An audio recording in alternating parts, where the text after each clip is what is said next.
This is exercise number 1 for the assignments in Chapter 8. We're going to be looking at the estimation for uncollectible accounts using the analysis of our receivable method. The preamble to this question, it talks about as the receivables become older, the less likely we'll be collecting those. And we can see here they've given us some information. They've gone through their accounts receivable, and we have 115,800 that are not past due. We have some which are between 1 and 30 days past due, and that's 44,600. Next, 31 to 60 days past due, 22,010. 61 to 90 days past due, 11,500. And more than 90 days past due, 5840. Our total accounts receivable is 199,820. So as these receivables become more past due, we have a greater likelihood of not collecting them. And we can see the percentages. If they're not past due, only 2% will probably become uncollectible. And 5% for the 1 to 30 days, 31 to 60, 10%, 20% for the 61 to 90 days, and 50% of those which are over 90 days. So we're going to multiply each one of those amounts by the respective percentage. So we'll start doing some calculations. Get my calculator out. I'm going to take the 115,800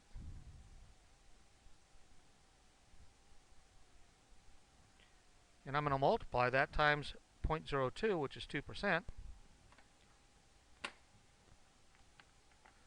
And that equals 2316. Next, I'll take the 44,600. I'm going to multiply it times 5%.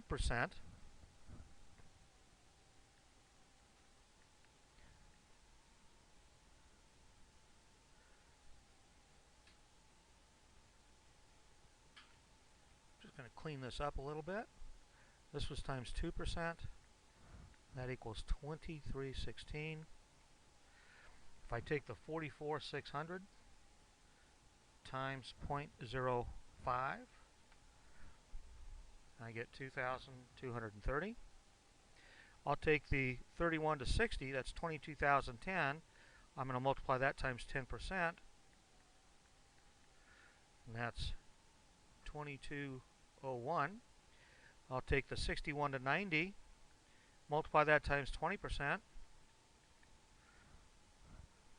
11,570 times 0.2 is 2314.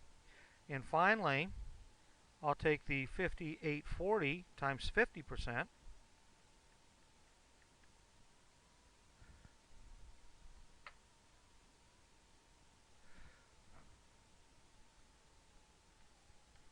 That's 2920.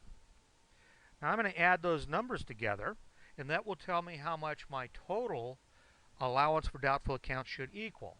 So I take the 2316 plus 2230 plus 2201 plus 2314 plus 2920, and it looks like I'm going to have $11,981. Sorry. So that's how much my allowance for doubtful accounts should be. I can look at the balance in the allowance for doubtful accounts, and we see that's going to be 2530, and that's a credit balance.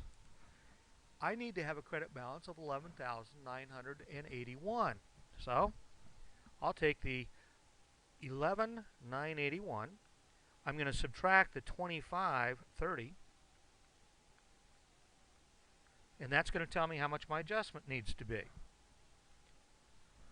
I need to adjust the account for $9,451. That will now make my allowance for doubtful account balance equal to $11,981.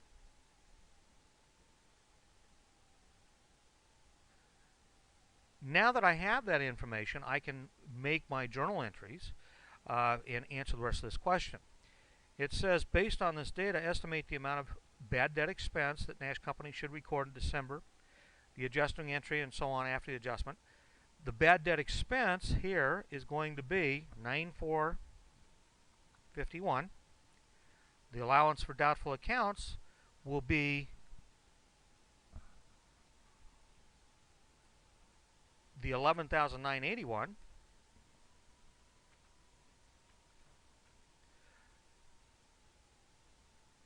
and that's going to be a credit balance.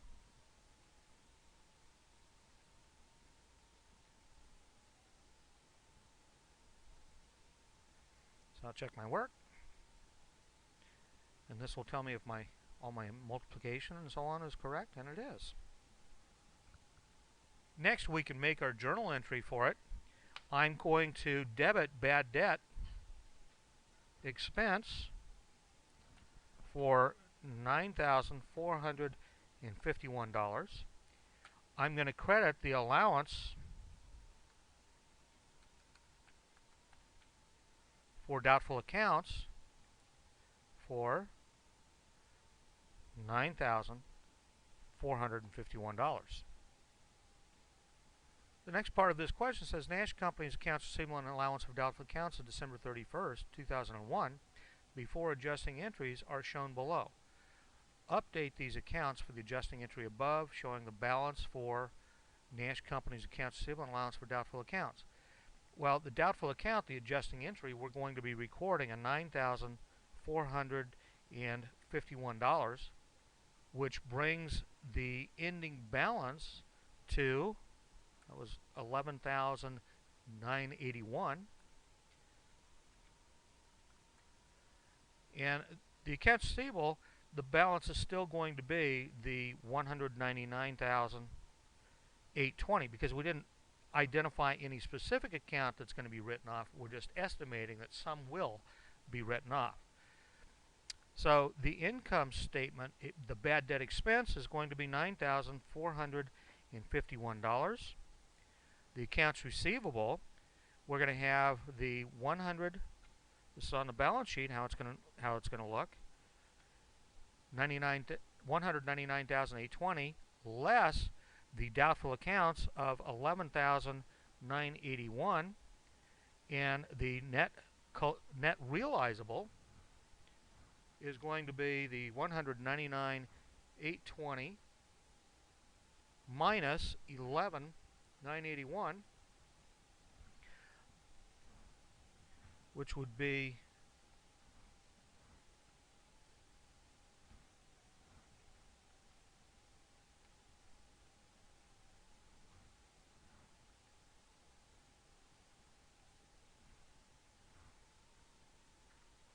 looks like 187,839.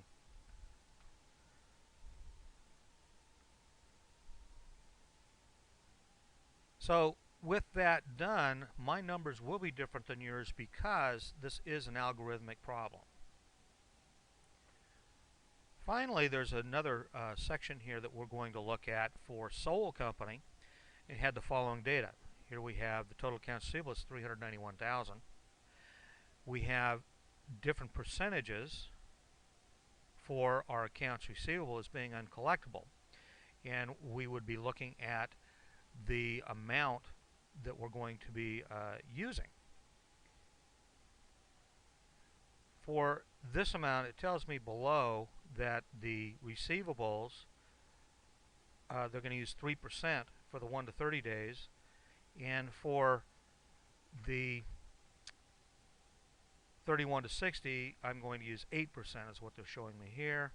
So I move the sliders like so, and we would apparently have an adjusting entry of 11,670. Our allowance for doubtful account then becomes 16,320. Bad debt expense 11,670. Our accounts receivable 391 minus the allowance for doubtful accounts equals 374,680. And then we could go ahead and answer those questions. It'd be the same method that we did on the previous example.